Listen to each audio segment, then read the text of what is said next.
dengar-dengar sampai band-band ternama ya sempat beliau ya. STT.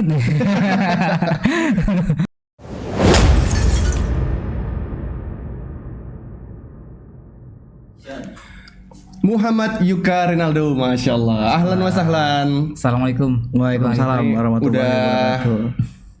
Udah lumayan lama ya ngejadwalin, akhirnya baru bisa datang nih hari ini ya. Sebenarnya dadakan. Dadakan ya? Dadakan. Kebetulan beliau lagi ke Jambi. Ke Jambi. Alhamdulillah jarang-jarang nih ke Jambi nih, orang sibuk nih masalahnya. Masya Allah. Masya Allah. Amin.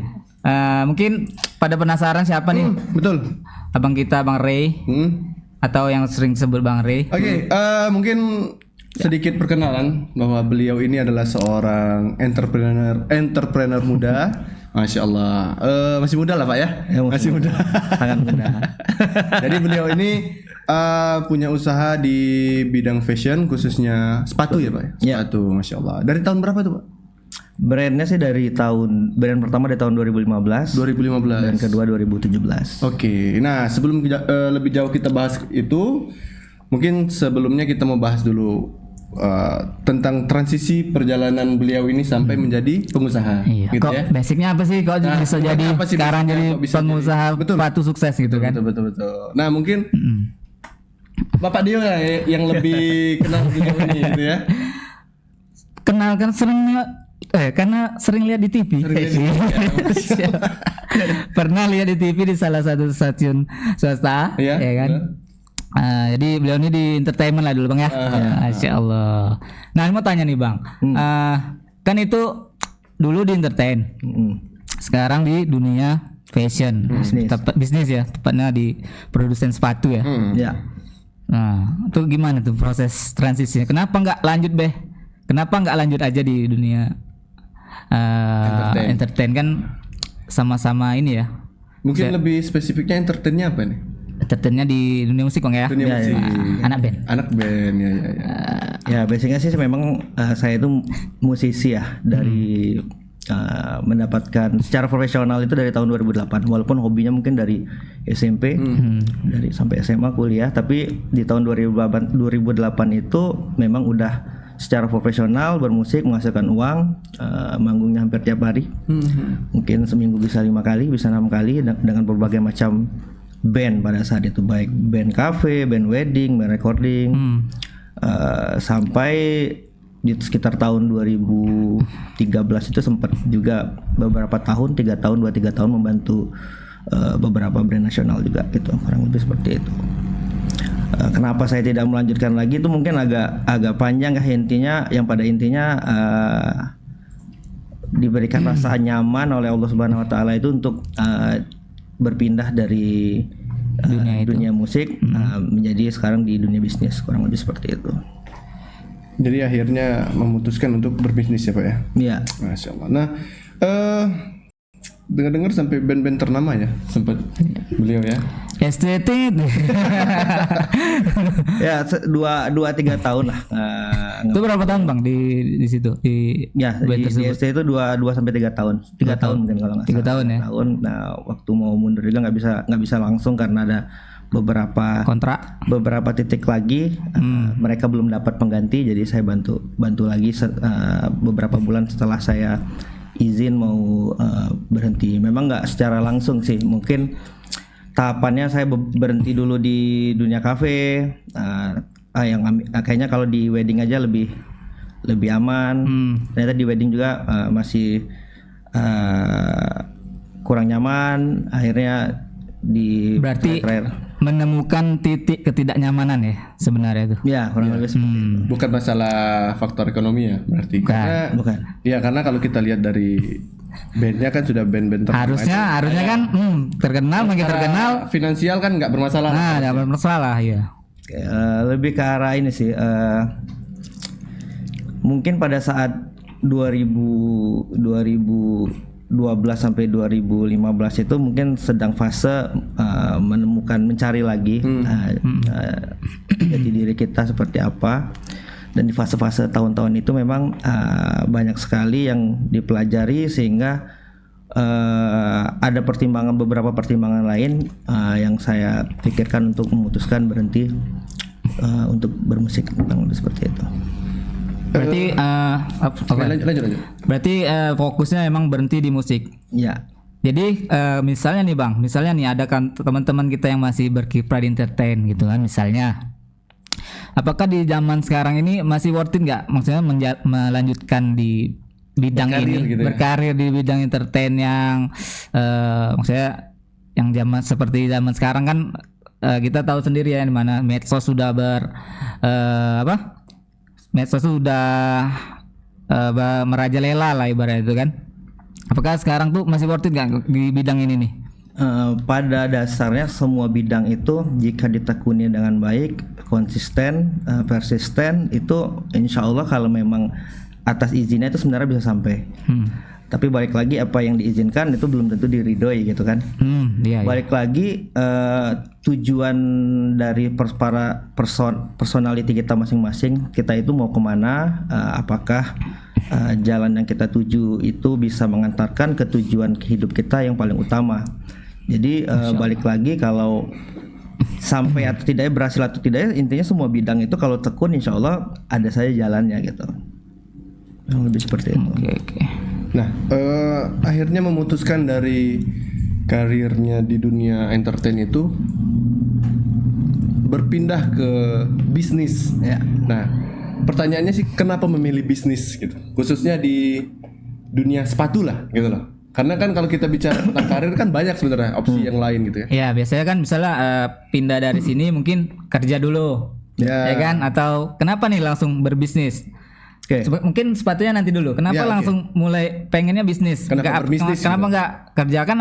Kalau nggak salah Bang Reni sarjana hukum nggak?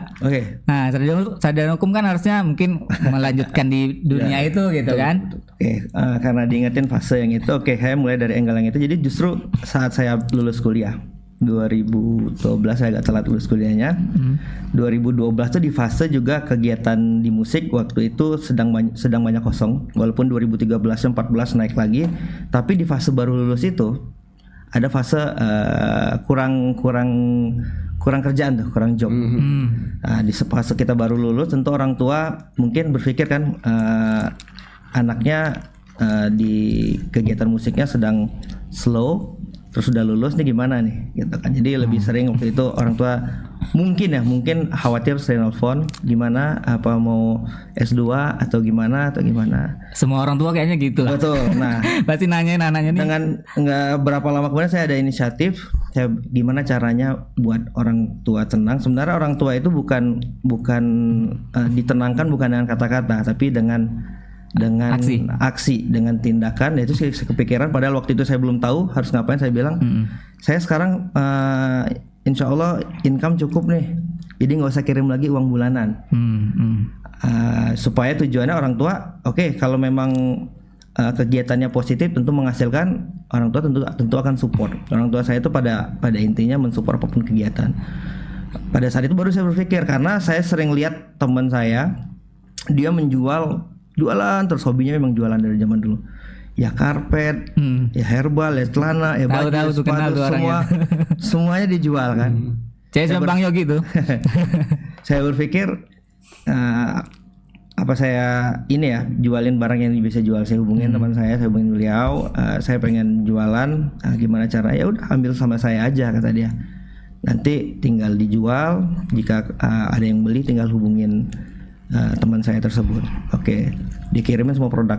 Saya bilang jangan semuanya, saya pilih nih yang cocok dengan database di handphone saya. Kita, gitu. ya. Berarti sambil ngeband, berarti sambil masih mulai jualan juga nih ya? Betul, apalagi 2013 tuh di belakang panggung masih handle sendiri ya, jawab sendiri tuh di belakang panggung. Oh, berarti bukan di bandara itu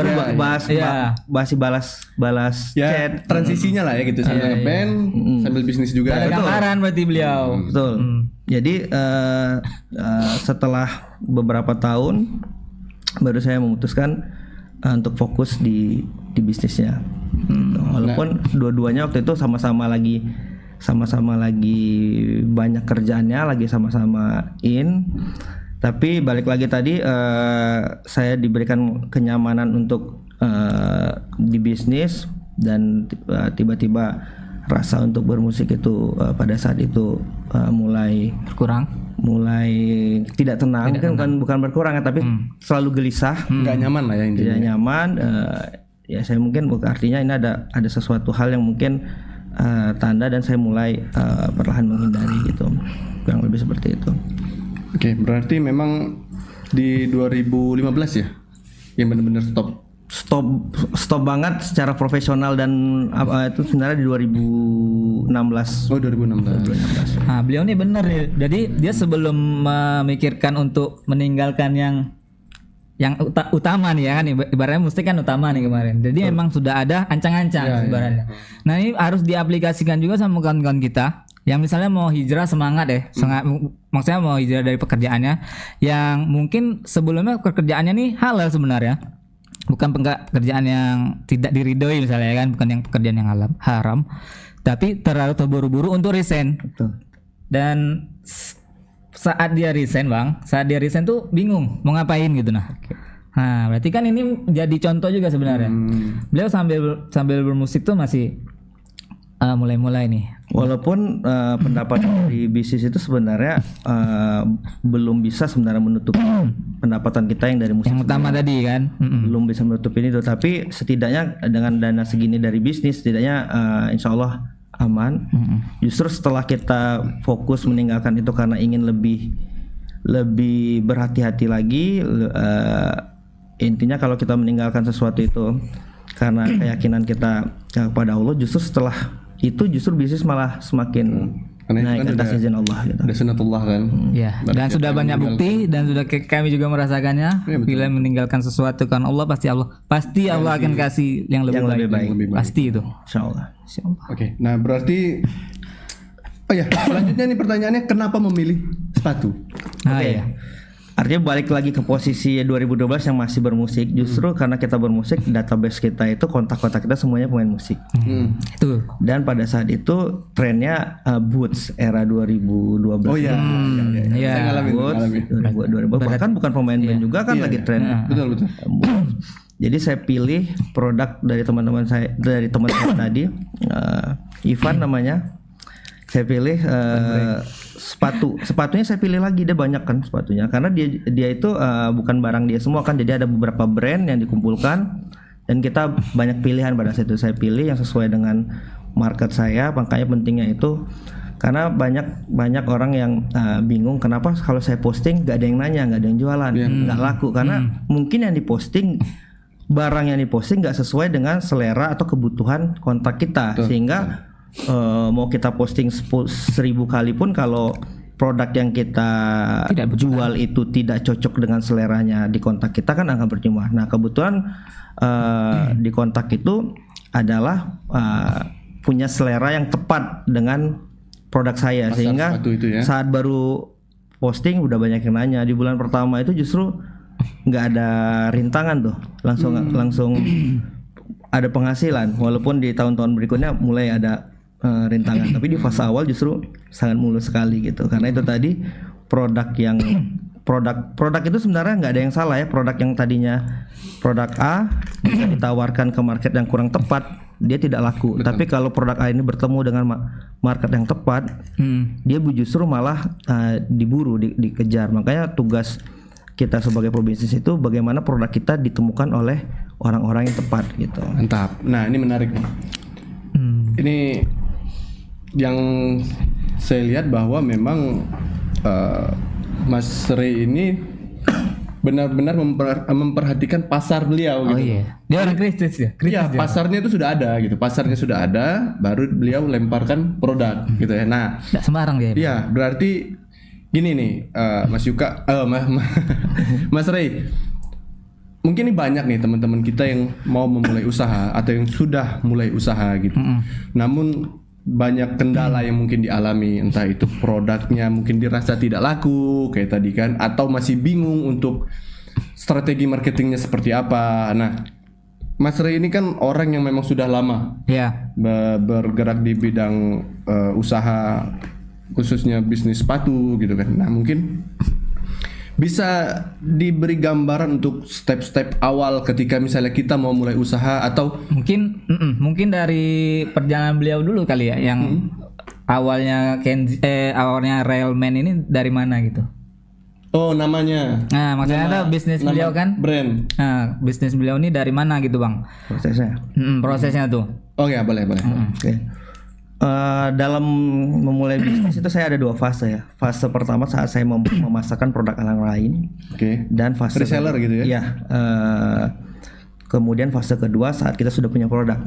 Oke. Dua-duanya itu beda pendekatannya, beda cara, beda tujuannya, beda niatnya, dan beda caranya gitu. Katakanlah fase di saat kita memasarkan bukan produk kita. Walaupun akan ada hal yang sama, tapi ada juga bedanya. Kalau dari fase yang pertama itu kan kita harus menyesuaikan dulu produk kita ini cocoknya untuk orang yang seperti apa, target audiens yang seperti apa. Walaupun pada awalnya saya tidak berpikir seperti itu, tapi saya ambil hikmahnya pada saat itu. Kenapa saya jual sepatu itu bareng sama teman-teman saya. Mungkin ada beberapa teman-teman dekat saya, tapi mereka ada pada akhirnya selesai. Dan saya alhamdulillah sampai hari ini gitu. Masih lanjut ya. Saya evaluasi, saya analisa kenapa mereka yang dulu jadi jalan saya untuk bisa mengetahui dunia sepatu, kenapa mereka tidak jalan dan kenapa yang ini bisa jalan. Karena tadi jika produknya itu tidak sesuai dengan marketnya, itu akan kesulitan kita menjualnya. Jadi otomatis apa yang harus pikirkan di awal? Justru idealnya bisnis itu mulai dari target market. Kita segmentasikan target market kita seperti apa, spesifiknya bukan hanya umurnya, bukan hanya gendernya, tapi lebih spesifik apakah ibu-ibu pengajian atau ibu-ibu sosialita atau ibu-ibu kantoran ataukah laki-laki kerja ataukah laki-laki yang punya hobi tertentu. Jadi kita harus punya dulu target market spesifik. Setelah itu baru kita pikirkan mereka ini kira-kira kebutuhannya apa. Setelah kita menemukan target marketnya, baru kita pikirkan produknya. Tapi pasti mayoritas berpikir dari produk dulu. Biasanya gitu, Bang. Dan saya juga seperti itu kan dulu kan. Iya. Kebetulan saja atas izin Allah itu pas. Sedangkan banyak yang lain tidak pas kan. Jadi kadang-kadang setahun pertama udah tutup, udah 2 tahun pertama tutup. Nah, tapi kalau dibikin frameworknya, diteorikan, ternyata yang saya lakukan itu ada polanya, ada pola bisnisnya yang tidak sengaja saya lakukan gitu. Bukan melalui misalnya mentoring atau ini. Mungkin di perjalanan berikutnya kita baru belajar kan, sehingga baru sadar yang saya lakukan dulu begini, hasilnya seperti ini yang dilakukan teman saya, walaupun sama persis produknya itu tidak jalan. Jadi kita pikirkan dulu, artinya idealnya segmen marketnya dulu seperti apa, baru kita pikirkan produknya untuk apa. Sama aja baju A ditawarkan ke segmen tertentu bisa aja laku, bisa aja tidak laku. Jadi kalau kita tahu target market kita adalah A misalnya, orangnya begini, kita akan berfokus. Mereka akan menjadi guide kita, selera mereka akan seperti apa. Jadi kita akan menyediakan produk sesuai dengan kebutuhan mereka, sehingga saat produk itu bertemu sama mereka itu akan klop sekali gitu. Atau kalau udah terlanjur pasti banyaknya udah mulai dari produk ya. Betul. Nah, divalidasi saja produk saat ini siapa ya target marketnya. Pertama mungkin pakai asumsi, mungkin produk madu ini, mungkin katakanlah kita ngomong madu ini untuk orang udah berumur sekian dan sekian. Ada juga kan madu yang untuk anak muda, mungkin ada menengah. Nah, kita disegmentasikan, baru kita cari tahu tuh, kita survei mereka seleranya suka madu yang seperti apa, atau sukanya misal kita jualnya lumpia, kita tahu kita nggak bisa ngikutin selera semua orang. Jadi kita fokus saja ke yang beli itu seperti siapa selama ini.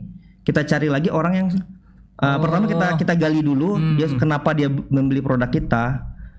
Alasan dia itu kita jaga. Berarti berdasarkan data yang beli, Bang ya? Iya, data yang beli. Jadi kita tahu apa keunggulan kita, apa kekurangan kita. Setelah kita dapat apa keunggulan dan kekurangan kita, itu kita benahi tuh. Requestan mereka, hanya requestan yang ini ya, langganan kita. Karena balik lagi kita nggak bisa mengikuti selera semua orang. Benar. Kita bikin yang ini, ternyata market kita nggak suka, gitu. Tapi kalau kita fokus ke selera market kita, mau orang lain bilang nggak suka nggak masalah. Kayak yang penting yang jelas-jelas udah beli suka. Setelah kita gali lebih dalam keinginan mereka seperti apa, baru kita fokus mencari lagi orang yang kayak gini di mana nih. Saya harus buka cabang di orang yang ada di yang mirip seperti ini, kira-kira tinggal di daerah mana, sehingga kita customer itu menjadi kompas kita, kurang lebih seperti itu. Mantap ya. Daging semua nih. Daging. isinya, Pak. Daging kalau Jadi kata bahwa podcaster. kalau kita baru mau buka usaha, tentukan dulu siapa Target market. kita. Kalau Tapi udah terlanjur, kalau sudah jalan, kita validasi market lagi. atau retargeting gitu ya Pak ya. Iya. Sip. Masya Allah. Mantap ya. Nah, berarti kita masuk nih ke tahap kalau misalnya saya mau buka usaha. Oke. Gitu. Anggaplah saya orang awam nih Pak. Orang awam yang baru banget mau buka usaha. Dengan modal pas-pasan misalnya gitu kan. Atau nggak ada modal. Atau nggak ada modal. Tapi itu nanti dijawab tuh. Iya. Yang pertama mungkin dengan modal Dengan pas-pasan dulu. Dengan modal dulu lah ya. Modal pas-pasan gitu ya. Mungkin bisa Mas Ray jelaskan. Mungkin nggak sih apa Bang? Kalau Bisa kita nggak gitu ya? usaha tuh modalnya pas-pasan gitu. Oke. Tapi saya disclaimer dulu ini ini dari angle saya dan apa versi saya Iya. dan yang sudah Iya. saya lakukan. Mungkin Berdasarkan pengalaman lah Pak. karena pada dasarnya bisnis itu punya jalannya masing-masing, Iya. punya kebijakannya masing-masing dan punya cara pikir masing-masing. Kadang beda orang beda cerita Bang. Betul. Makanya saya disclaimer ini mungkin bukan yang paling tepat jawabannya, Iya. tapi ini versi saya gitu kan. Siap. Saya lebih cenderung jika teman-teman mau memulai bisnis, bagi yang belum punya bisnis nih, saya sarankan jangan langsung untuk membuat produk atau membeli produk. Kita bisa bekerja sama dulu dengan teman kita yang punya produk gitu. Jadi kita latihan dulu untuk belajar bisa jualan, bisa selling, bisa marketing. Kalau memang itu udah oke, baru kita fase ke tahap berikutnya. Karena apa? Kalau kita langsung bikin produk atau beli produk dalam jumlah yang banyak, jika kita salah, kita akan rugi dan akan trauma tuh untuk mengulang berikutnya. Tapi kalau misalnya kita pakai produk orang dengan akad yang syar'i ya, itu kalaupun gagal, kita bisa coba produk yang lain, bisa coba produk teman yang lain. Untuk kita pasarkan. Jadi fokus di awal justru belajar jualan, belajar selling, belajar marketing. Karena untuk menjadi brand owner tuh banyak yang harus dipelajari. Harus belajar segmentasi market, value creation, product development. Itu panjang yang nggak bisa langsung dipelajari secara cepat. Sehingga kita butuh latihan di situ. Latihannya dengan memasarkan produk orang lain. Jika produk itu laris tepat sasaran, baru kita mulai improve produknya, kita sempurnakan produk yang kurang-kurang itu, dan kita juga udah tahu, kita udah punya database yang punya database kita seleranya begini-begini. Saat kita membuat produk kita tuh kemungkinan gagalnya sedikit, walaupun tetap ada ya, karena kita udah tahu produk yang kita buat nih, udah tahu nih siapa yang beli, dan terbukti selama ini produk seperti ini laris gitu. Jadi dua hal yang kita dapat. Pertama, kalau kita tidak memasarkan produk dengan membuat sendiri, kita akan fokus belajar selling, marketing, dan kita juga belajar memahami selera market. Itu kurang lebih seperti itu. Berarti lebih baiknya mungkin kita belajar ilmunya dulu Bang ya. Ilmunya dulu. Guys. Memulainya belajar jualan dulu, intinya gitu. Jadi dulu, kalau dan ada belajar membuat tahu selera market kita. Kalau ada istilah gini itu benar nggak tuh? Mulai aja lah dulu. Gitu. Ya, memulai bisnis itu memang harus dengan keberanian, tapi pengembangannya dibutuhkan keilmuan.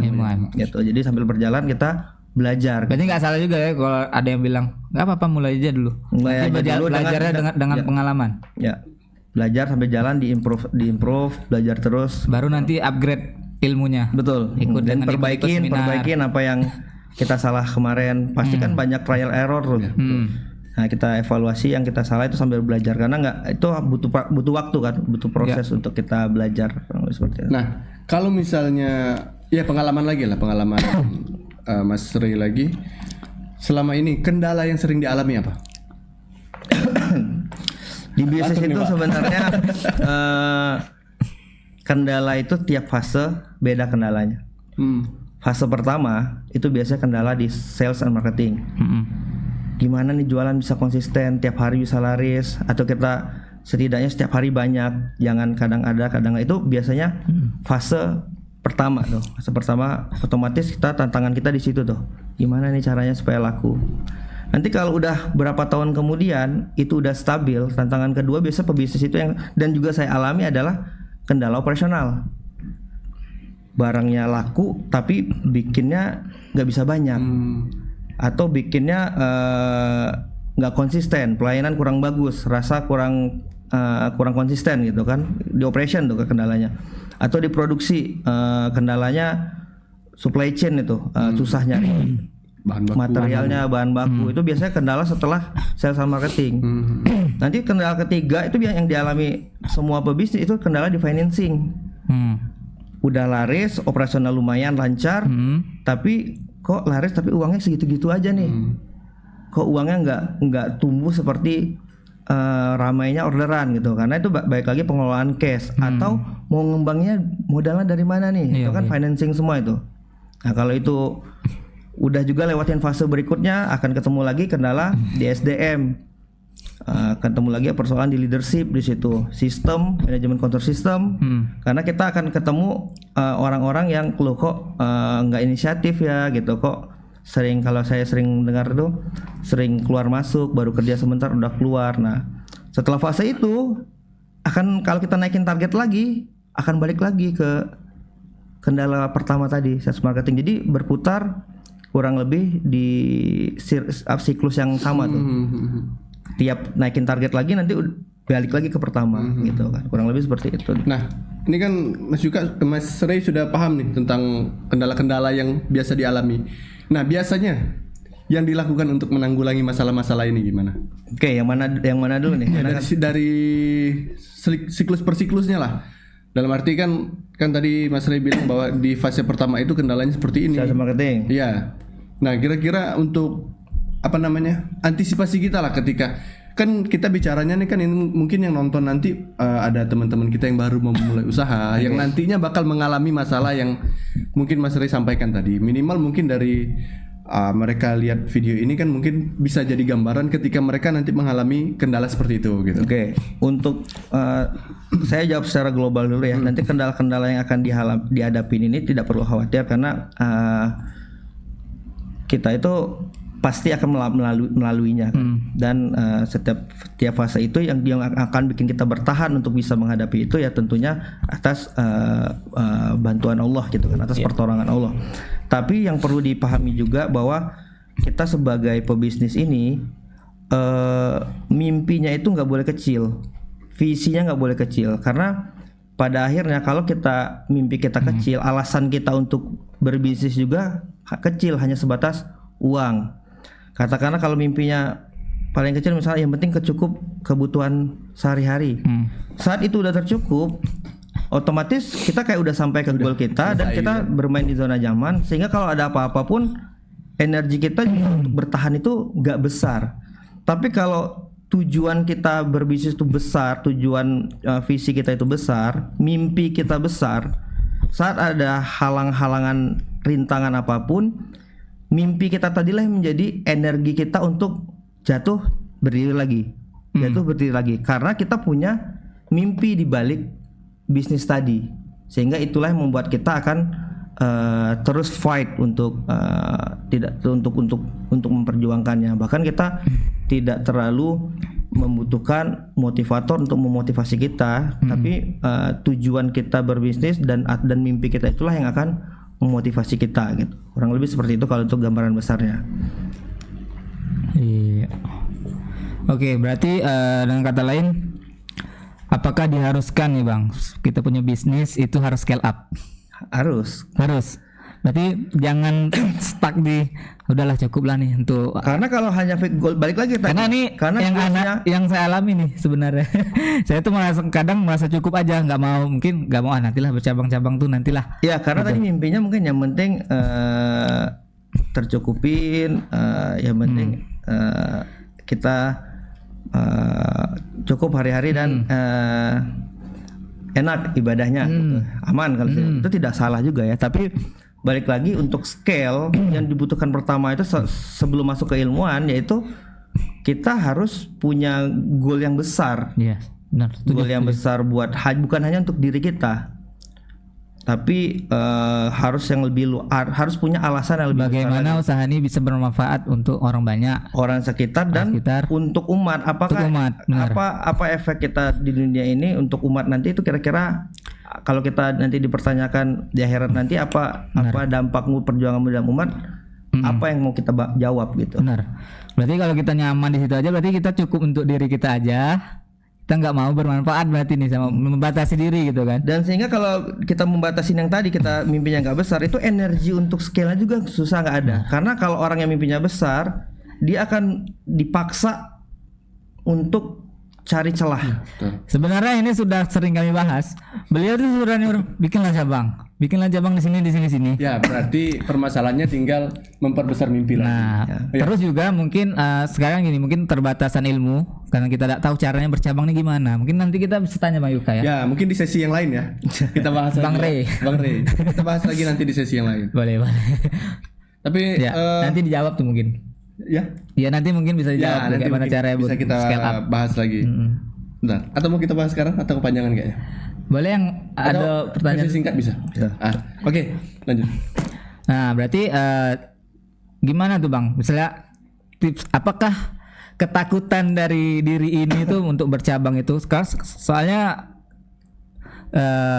banyak juga nih kita ketemu kasus yang dia buka cabang, akhirnya cabang tutup ya? Yang ini malah yang ini malah nggak optimal ya. Nggak optimal. Mungkin dan yang ini tutup juga jadinya. Ya. Oke, malah tutup semua. Ya, blunder jadinya. Ya, oke. Bisnisnya kita mau bahas apa nih? F&B. Oke. Kalau karena beda pendekatan ya. Karena bisnis beda pendekatan. Katakan kita ngomong F&B. F&B ini kan kalau untuk scale-nya beda. Kalau misalnya produk fashion artinya mau banyak varian, mau banyak produk, mau banyak stok. Tapi kalau F&B biasanya cabang untuk scale-nya. Yang pertama kali dilakukan balik lagi kita petakan lagi loyal customer kita itu siapa. Kita cari tahu karena dua pentingnya tadi saya bilang. Pertama, kalau kita secara spesifik aja kita survei customer kita. Saya ada beberapa pertanyaan untuk pelayanan peningkatan pelayanan customer. Kita tanya kenapa dulu membeli produk kita. Yang kedua biasanya suka katakan produknya apa?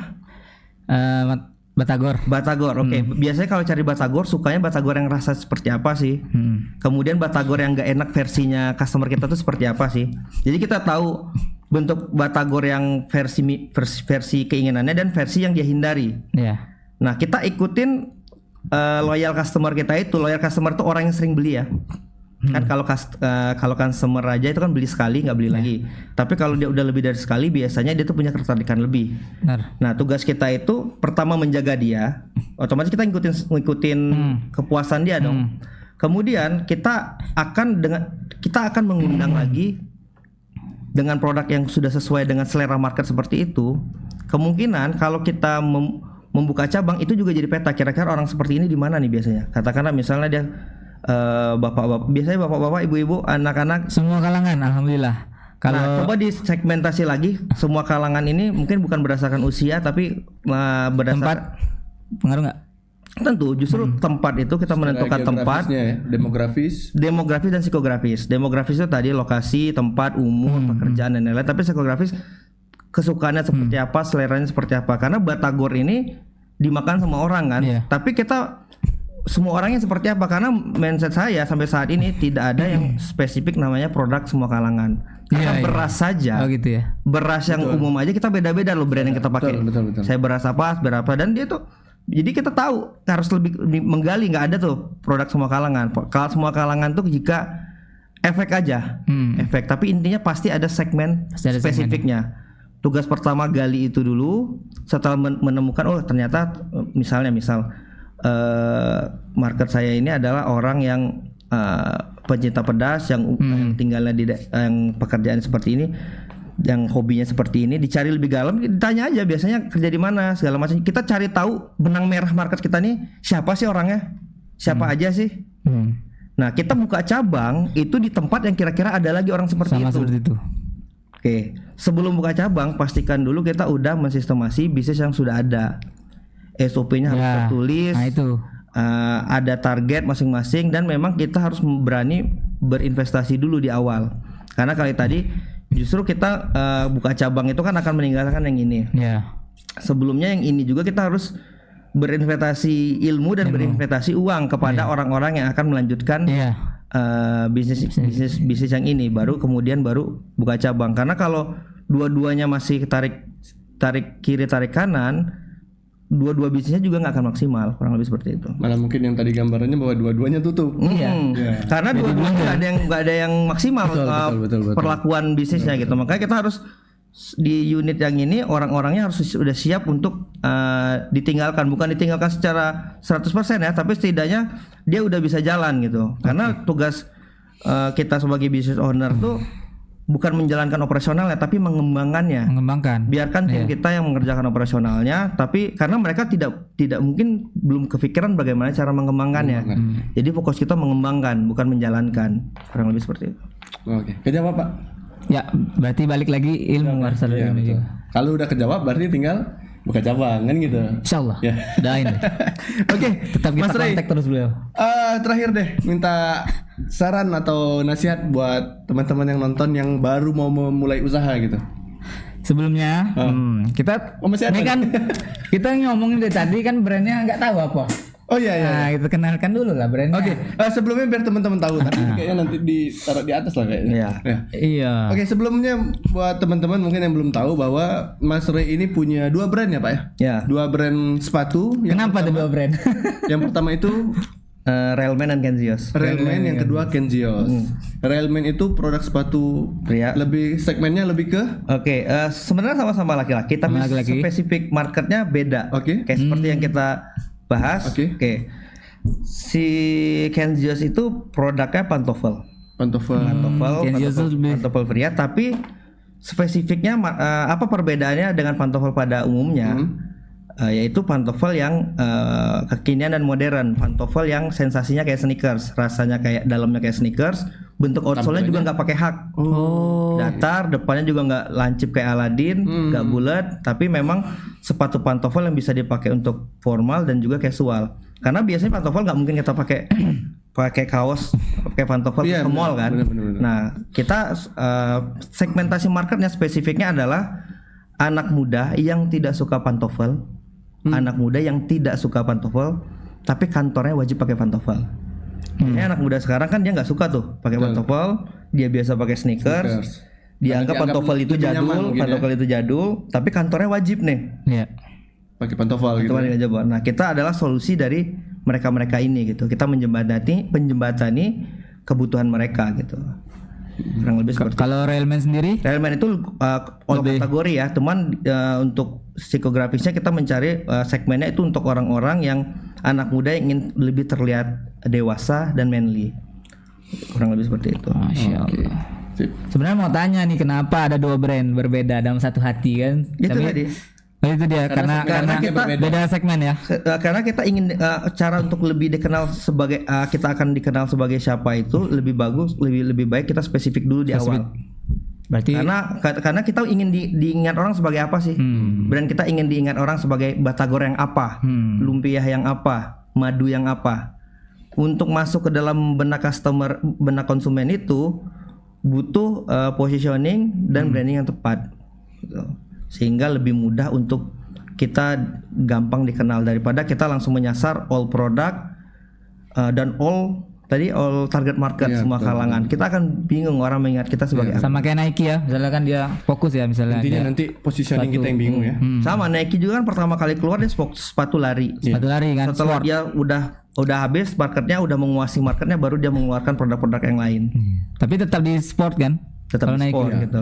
Satu segmen gitu. Iya betul. Nike juga kalau bikin pantofel saya yakin laku. Tapi kenapa mereka nggak lakukan? Iya. Harusnya dia bisa. Benar. Bikin sepatu apa harusnya bisa dia. Ada kok brand formalnya. Nge-branding yang Nike itu memang brandingnya bukan ke arah sana. Oke. Masya Allah. Gimana? Sudah? Sebenarnya masih banyak nih ilmu yang mau ditanyakan, cuman karena waktu yang terakhir. Ya. Nah, yang mungkin ini sebagai penutup lah, Mas Ray, bahwa dari waktu dan pengalaman yang mungkin sudah menempa Mas Ray sebagai seorang entrepreneur, mungkin punya nasihat untuk kawan-kawan yang baru mau memulai usaha gitu. Silakan. Ya, oke. Mungkin yang pertama itu dalam kita membangun bisnis dan mengembangkan bisnis, yang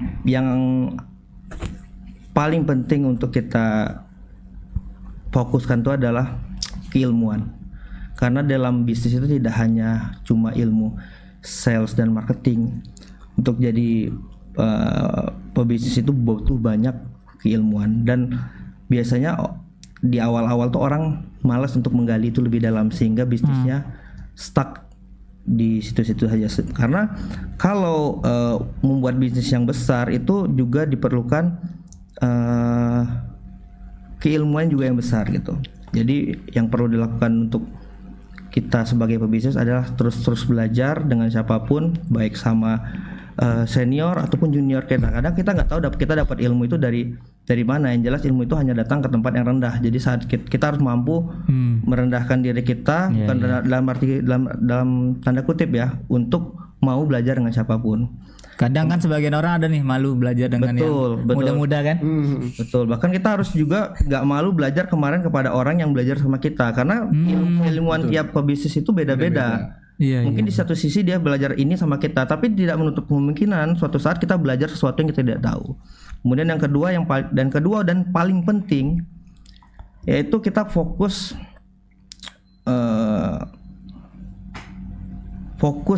untuk mendekat dan meminta pertolongan kepada Allah. Karena balik lagi yang memberi hidayah untuk mau belajar itu Allah. Banyak orang yang memang tidak ada keinginan sama sekali untuk belajar, sehingga keinginan belajar juga adalah hidayah dari Allah. Kemudian untuk bisa paham juga setelah belajar itu juga hidayah dari Allah, karena banyak orang yang belajar tapi tidak paham-paham. Kemudian setelah paham, untuk bisa eksekusi juga itu atas pertolongan Allah. Banyak orang yang banyak ilmunya, banyak pahamnya tapi tidak bisa eksekusi. Baik lagi Allah lagi Allah yang membuat kita mampu untuk mengeksekusi apa yang sudah kita tahu dan paham gitu. Dan Allah juga akan menjodohkan kita kepada orang-orang yang tepat, partner yang tepat, supplier yang tepat, dan konsumen-konsumen yang tepat. Kurang lebih seperti itu. Baik, Masya Allah. Akhirnya kita cukupkan ya. Mungkin cukup dulu. Karena waktu yang memisahkan kita sudah mau asar. Banyak nih sebenarnya Mas Ray, Bang Ray. Di belakang kamera. Banyak Bang Ray cara hiring karyawan dan lain-lain kan. Mungkin gimana karyawan bisa tetap betah gitu kan. Cuman mungkin di lain kesempatan kita dikasih waktu lagi mungkin. Atau kita ke sana ya besok. Iya, insyaallah. Mana tahu kan bisa ke pabrik berangkat lagi ke di Bandung ya. Siap. Insyaallah. Mungkin segitu dulu. Terima kasih banyak. Assalamualaikum warahmatullahi wabarakatuh.